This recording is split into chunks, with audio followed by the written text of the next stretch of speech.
So there was a bill, it was called, some H something bill that was submitted. Okay.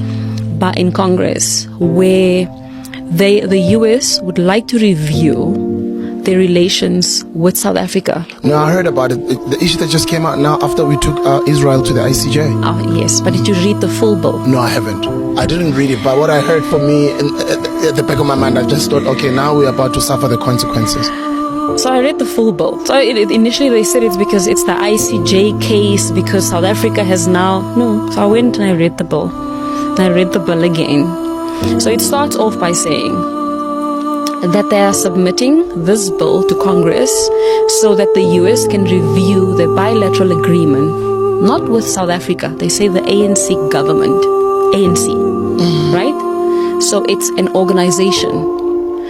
Because the ANC government have not complied to, or have not,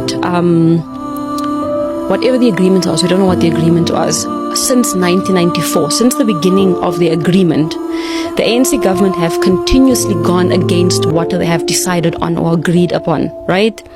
One of it being that they have continuously called out Israel as an apartheid state. They've now taken Israel up to the ICJ. They have been very anti-Semitic towards Jewish people, right? And because of that, they need to review this. But then you continue to read it and then it says, since 1994, the ANC government have not complied or to what their obligation to this bilateral agreement was, right? And they have now aligned themselves to countries that the US are not allies to, specifically Russia and China, right? And South Africa have now become a security threat to the US because of their association. Then they go on to say that they need to review the agreements, right? And that they have classified documentation to support that the ANC government have been against the bilateral agreement. Now, South Africa as a country have never been able to produce the minutes for the CODESA negotiations. That classified documents that they're able to provide, which is a bilateral agreement that is not available on the internet, that you and I cannot have access to say that the ANC government and the US have agreed on the following terms based on us and what is beneficial to us, but it's classified. And because of that, we are now a threat to the US government. Make it make sense. Angithi, we all know it's because of Brexit. Mr. Joshua Maponga said it last year.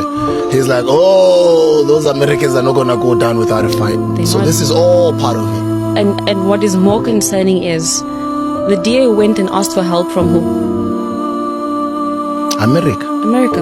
So what did they promise America that is in the bilateral agreement that they are willing to comply with, that the ANC government is not complying with? So they'll be channeling more funds to the DA.